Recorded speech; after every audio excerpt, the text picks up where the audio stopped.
Bab 8. Chester, yang mengejar mereka, mau tidak mau memegang keningnya saat melihat situasinya. Semuanya sudah berakhir. Anak kecil dan tiran itu melakukannya lagi. Pete keras kepala. Justin mendominasi. Semuanya biasanya baik-baik saja jika Pete patuh. Tetapi begitu dia menolak untuk berperilaku, pasti akan terjadi kekacauan di rumah.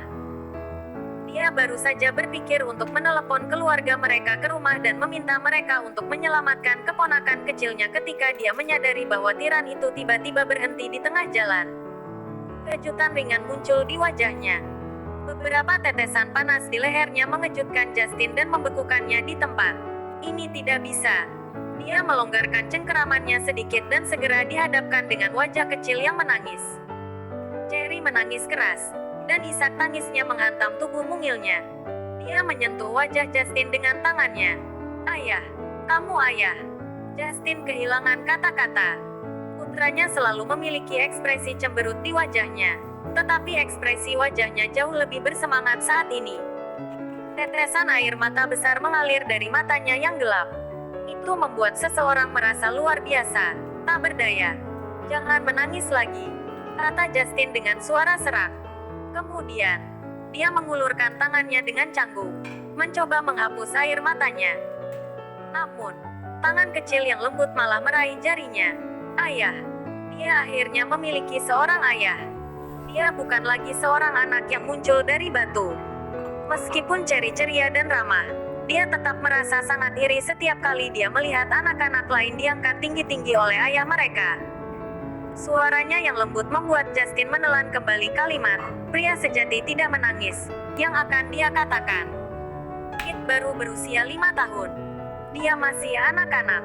Artinya yang biasanya keras, sebenarnya sedikit melunak. Dengan tatapan cemberut, Justin menegur, "Oh, benar-benar sekarang. Menangis dan ribut hanya karena makanan." Meskipun begitu, dia menjatuhkan Cherry dengan langkah yang belum pernah terjadi sebelumnya. Cherry menggenggam tangan besarnya dengan erat seolah-olah dia takut ayahnya akan menghilang. Dia melihat ke arah ayahnya dan berkata, "Ayo makan malam bersama." Justin mengerucutkan bibirnya dan melihat jam tangannya. "Aku hanya punya waktu 1 jam." Chester, yang sudah tercengang sejak lama, tidak bisa berkata-kata. Di masa lalu, Pete selalu lebih suka kelaparan dan dihukum daripada menyerah.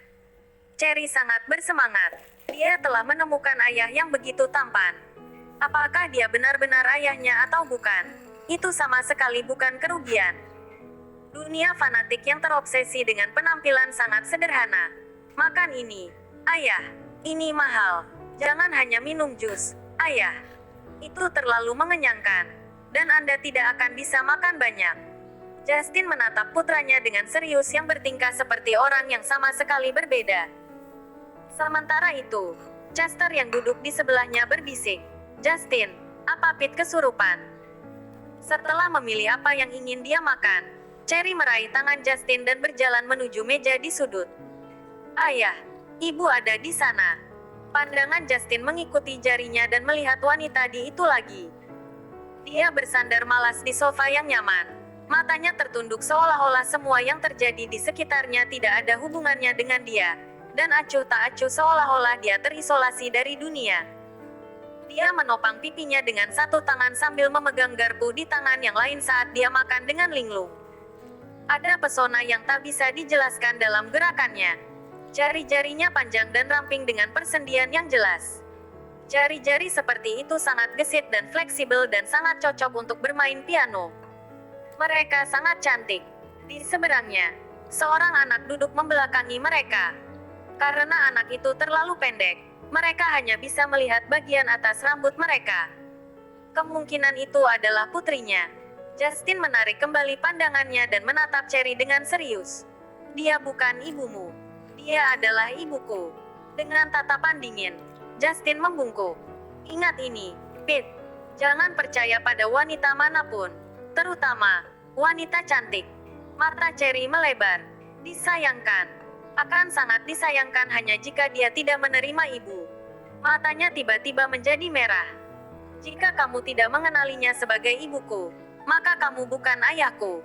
Justin tampak tidak senang. Tatapannya yang cemberut seolah ingin menembus orang, dan bahkan tahi lalat di sudut matanya terasa mengamati.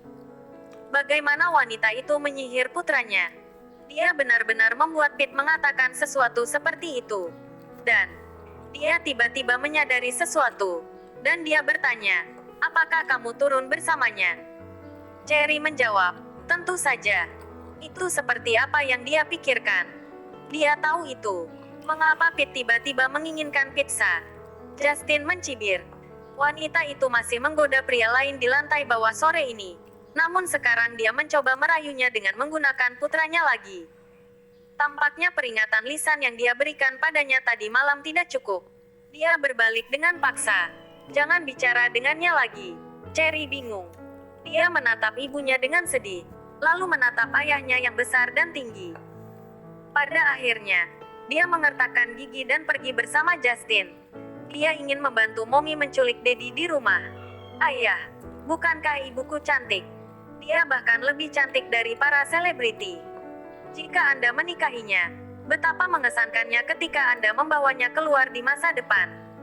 Justin bingung. Hal-hal tidak senonoh macam apa yang dikatakan wanita itu kepada putranya. Nora, yang sedang makan perlahan, hampir tertidur. Putrinya bersikap sangat bijaksana malam ini. Pemakan yang biasanya pilih-pilih secara mengejutkan tidak memilih wortel dan memakan semuanya. Hanya saja dia butuh waktu lama untuk makan. Dia sedikit khawatir. "Apakah kamu makan terlalu banyak?" Pete mengusap perutnya yang bulat. Dia tahu bahwa dia mungkin akan dihukum oleh tiran ketika dia kembali. Dia telah bermalas-malasan selama lebih dari 1 jam karena dia enggan berpisah dengan ibunya. Ketika dia mendengarnya, dia mengerutkan bibirnya dan berkata, "Saya akan makan kue lagi." "Lanjutkan." Sudut bibir Nora sedikit mengejang. Kemudian, dia bersandar dan menutup matanya. Pada saat yang sama, Cherry mengambil kesempatan itu sementara yang lain mengambil barang-barang mereka untuk menyelinap kembali dan memeriksa Nora. Ketika dia menemukan betapa mengantuknya dia merasa sedikit menyesal. Makan malam dengannya sudah menyita banyak waktu dari tidurnya. Namun dia telah menemani ayah dan meninggalkan ibu. Dia seharusnya tidak melakukan itu. Cherry berjalan mendekat dan menghela nafas. "Apakah kamu mengantuk, Bu? Ayo kembali." Si kecil akhirnya kenyang. Nora meregangkan dan mengeluarkan, "Oke." Kemudian, dia memegang tangannya dan meninggalkan restoran. Semenit kemudian, Pete kembali, hanya untuk melihat meja kosong. Cahaya di matanya perlahan meredup, dan bahunya juga merosot. Pada titik ini, suara yang dalam datang dari belakang. "Waktunya habis." Tubuh mungil Pete gemetar. Ketika dia berbalik, dia melihat tiran itu berdiri dengan tidak sabar di belakangnya. Dia tahu bahwa dia pasti akan dimarahi ketika mereka sampai di rumah. Tanpa diduga, saat berikutnya, Justin membungkuk dan mengangkatnya. Dia bahkan bertanya, "Apakah kamu kenyang?" Pete bingung. Apakah tiran memutuskan untuk membuka lembaran baru hari ini? Di suite presiden kelas atas. Nora hendak pergi tidur ketika bel pintu berbunyi. Dia bertanya dengan tidak sabar, "Siapa itu?" Suara laki-laki yang tidak dikenal mencapainya. "Nama saya Hun, Nona Smith." "Hun." Nora bangkit dan berseru, "Buka pintunya, Cherry."